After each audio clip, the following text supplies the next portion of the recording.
Hello everyone, welcome to our channel Ray, a hope of light. This is your Ashkin and I am a psychologist. Attention span is the topic that we're going to focus on today's video. So when you see related to any success at school or at academics or at any kind of other curricular activities or even at home, the tasks that is there at home and whatever it is, a well developed attention and concentration span is one of the important key for their success. And when you see about kids, children who are having trouble in focusing in class or during their academics or non-academics, usually miss out many learning opportunities, and that's the main reason why they are not able to cope with their peers. So they are not up to the age appropriate peer at different at different areas.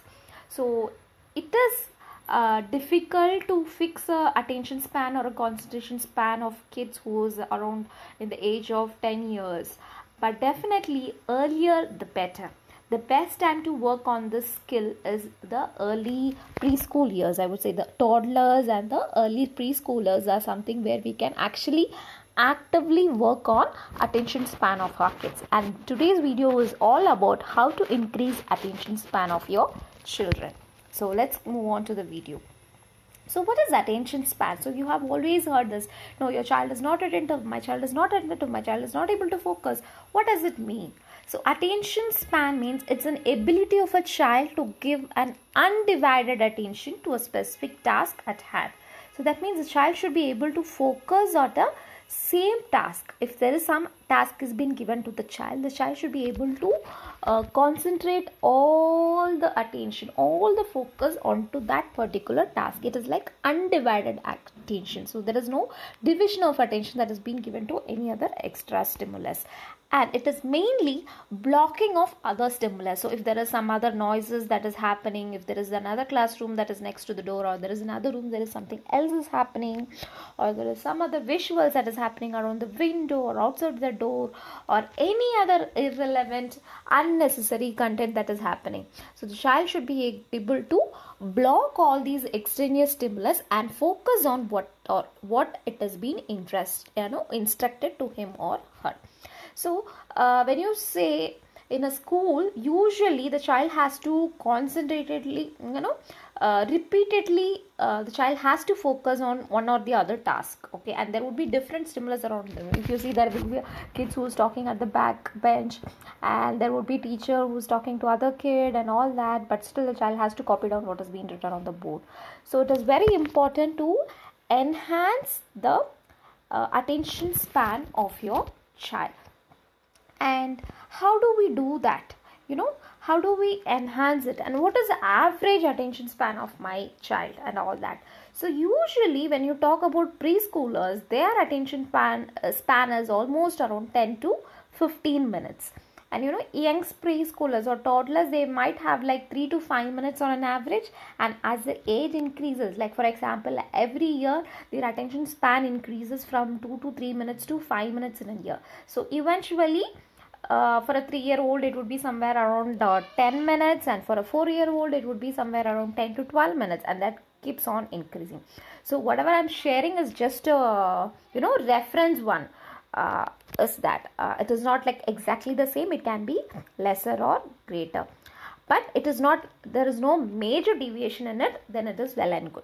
So as the child gets older and older, they have a difficulty to concentrate for a longer time. So how do we work on that? So how are we gonna work in blocking other stimulus and focusing on a single task? So that is what I'm gonna talk about in today's video. So let's look into those techniques that you can utilize at home.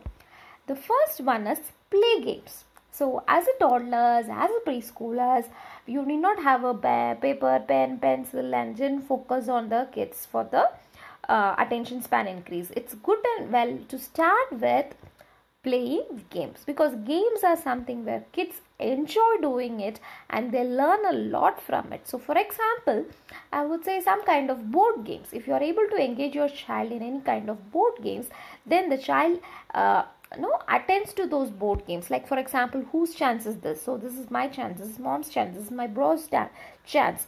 They have a habit of turn taking. They need to remember whose chance is first, who's next, and who's the other one, which is my color coin, which is her symbol, and all that needs to be by hearted, and that needs to be focused much on it. So that is one of the other activity, I would one of the important activity that you can try it out. So counting the number which is there on the dice, remembering the rules that needs to go. You have to go 2 steps, 3 steps, 5 steps. If 5 comes, 5 steps, 3 comes, 3 steps, and all that. So the attention is being played throughout.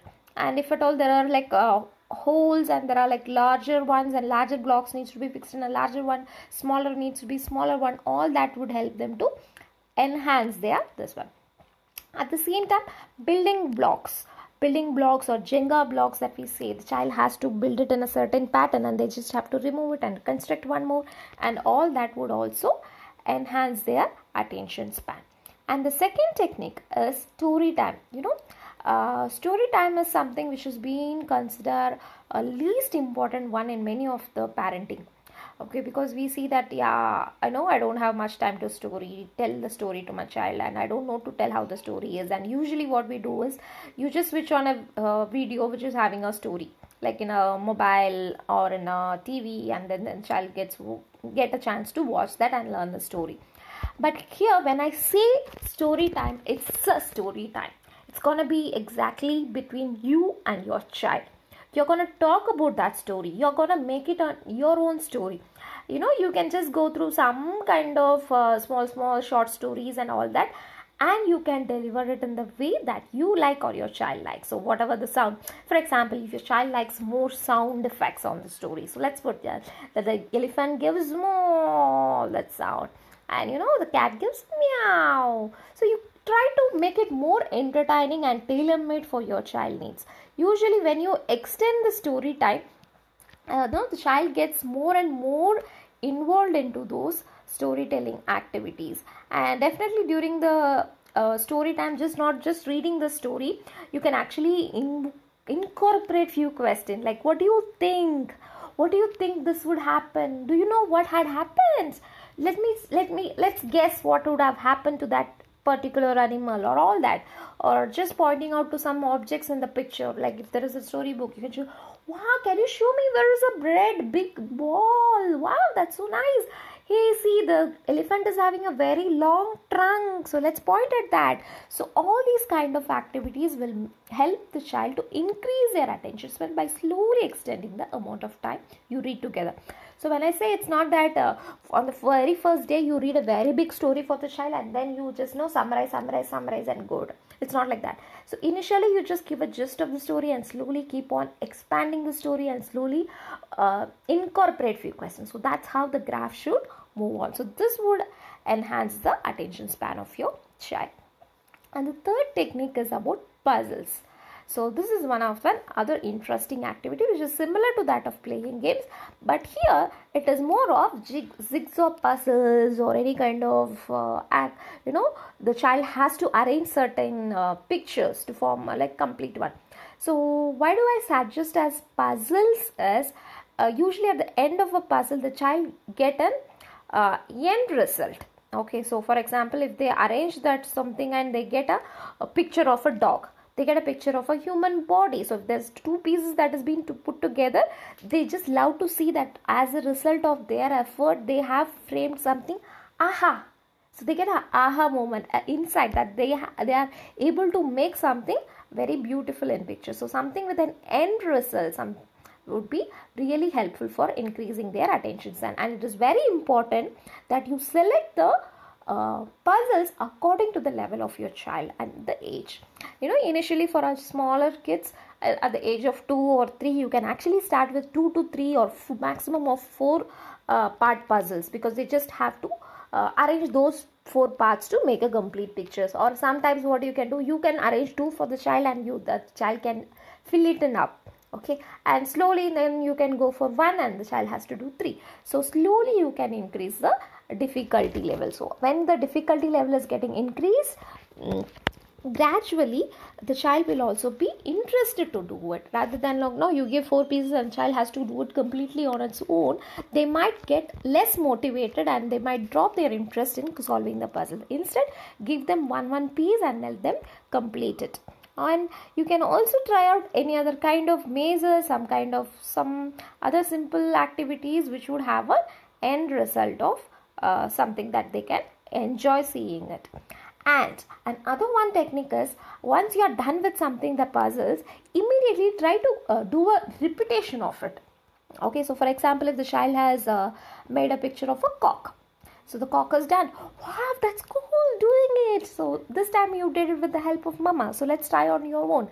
Quickly, let's place it together. So just grab the hands of the child and the puzzles and just complete it. So a quick repetition would help them to enhance their speed and attention span in completing that particular task. So the third one is solving puzzles. And the next one is kitchen task. This is one of the most interesting activity that you can engage your child in for their attention span increase. Usually we see that kitchen is an area where mom usually work, or the elders work and all that, and kids are having very less participation on it.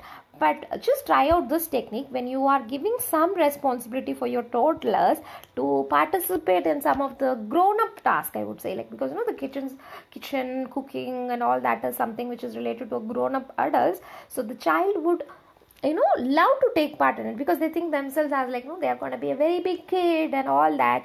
And there is an internal motivation, because they are going to get something at the end of it. For example, if they are making a bread toaster, they're going to get that at the end of the snack break. Or if they're going to make some kind of cake, so you're asking them to beat with you, or make a dough for chapatis or rotis. So they're going to get something as an end product, or a snack mix that they can try it out, putting a cornflakes and a milk or a chocos or a syrup into it.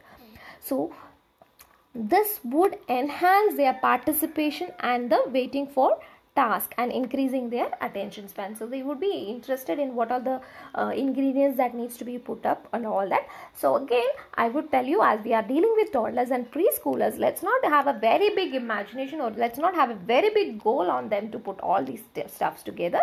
Let's have 2 or 3 ingredients that they can contribute to the preparation of a snack or a meal or a dinner or whatever it is. And the end product should be something which is interesting for the child, at least at the initial phases, so that the child is more motivated to do that activity. Okay, and then the other one is outdoor activities. There is no replacement for an outdoor activity for younger children or younger preschoolers, or even for children, I would say, because outdoor activities would stimulate their brain development. So this energizes the physiological functioning of the whole body, because the child gets activated physiologically, so they get more active in nature. So what are the different physical activities that you can engage child in?